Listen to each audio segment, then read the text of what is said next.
Normal দেখেন একটা logo তৈরি করব যেটা গার্ডেন ভিউ বা গ্রিন ভিউ এর একটা লোগো। তবে এখান থেকে প্রথমে এরকম একটা শেপ নিচ্ছি, যেটাতে একটা কালার দিয়ে দিচ্ছি। সাপোজ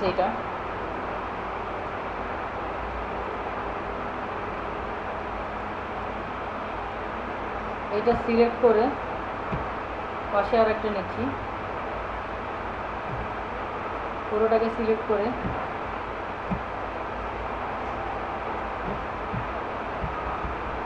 এটা তো পারি আমরা, তাই না?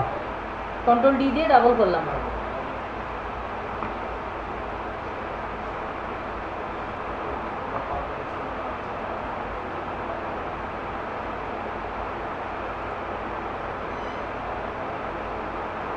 পেন টুল দিয়ে নিচ্ছি, শিফট চেপে নিচ্ছি যেন সোজা হয়। তাহলে আমার তো এখানে ফিল কালারটা লাগছে না, স্ট্রোকের কালার দিচ্ছি একটা। ফিল কালারটা নান করে দিলাম।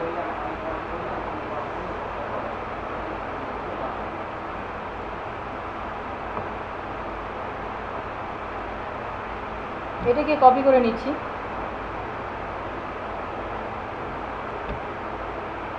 আবার আরেকটা ড্রও করতে পারি।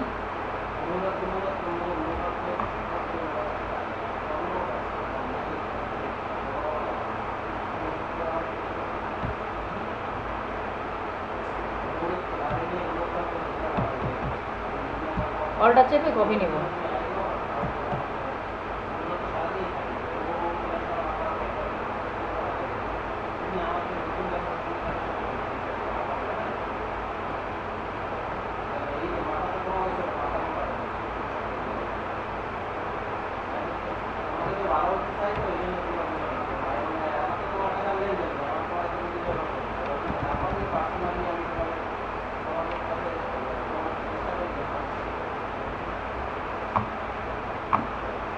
আমি একটা আর্ক ডিজাইন করি এখান থেকে।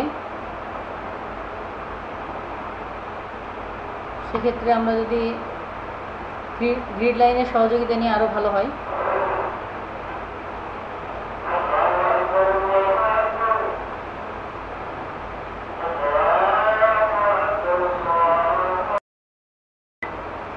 আমরা যেটা করছিলাম সেটা দেখেন, এটা আমরা এভাবে আর্কটা করতে পারি, অথবা আমরা এখান থেকে গ্রিড লাইনও নিতে পারি। কন্ট্রোল আর দিয়ে আমি একটা রোলার নিয়ে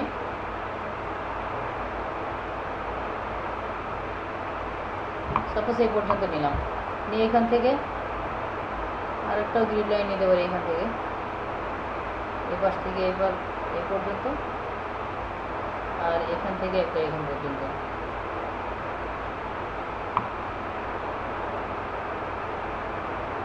এই পয়েন্টার থেকে এই পয়েন্টারে একটা আর্ক তৈরি করব, ঠিক আছে? যদি আমরা বড় করতে চাইতাম তাহলে কি আরো বাইরে নিতাম।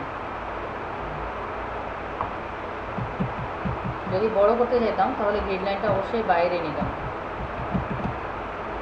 তাছাড়াও আমরা কিন্তু নর্মালি নিজেদের হাত যদি ইজি হয় তাহলে কি করতে পারি, নিজেরাই অনুমান করে ড্র করে নিতে পারি যে কতটুকু পর্যন্ত আমাদের এটা নিব, আমরা আর্কটা করবো কতটুকু পর্যন্ত, এখান থেকে ক্লিক করে নিব, ঠিক আছে? তবে গ্রিড লাইন দিয়ে নিলে সুবিধা হচ্ছে যে সমান থাকবে।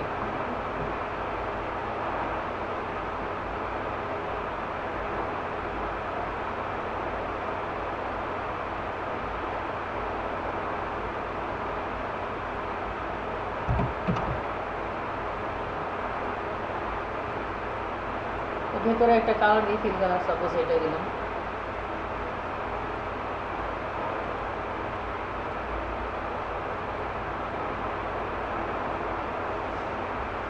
এখানে লিখে দিচ্ছি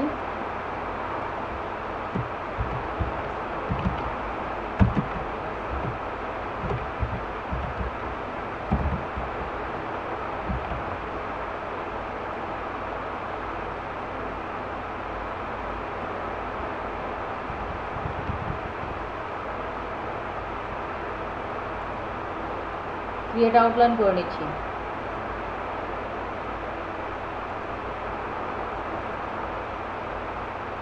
গ্রিন লেখাটা গ্রিন দিয়ে দিই।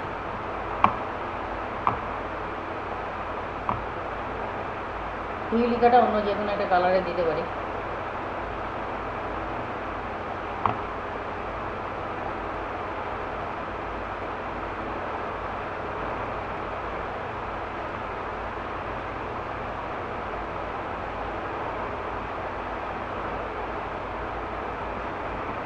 দেখেন এটা একটা লোগো হয়ে গেল, ঠিক আছে।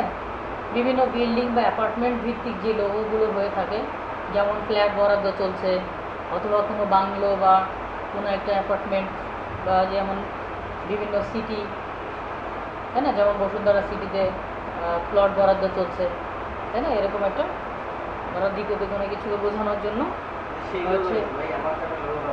হ্যাঁ, তাহলে এইভাবে আমরা নর্মালি এই অ্যাপার্টমেন্ট ভিত্তিক এই লোগোগুলো আমরা করতে পারি নর্মালি, কিন্তু অনেক ইজি কাজ। হ্যাঁ, অনেক ইজি একটা কাজ।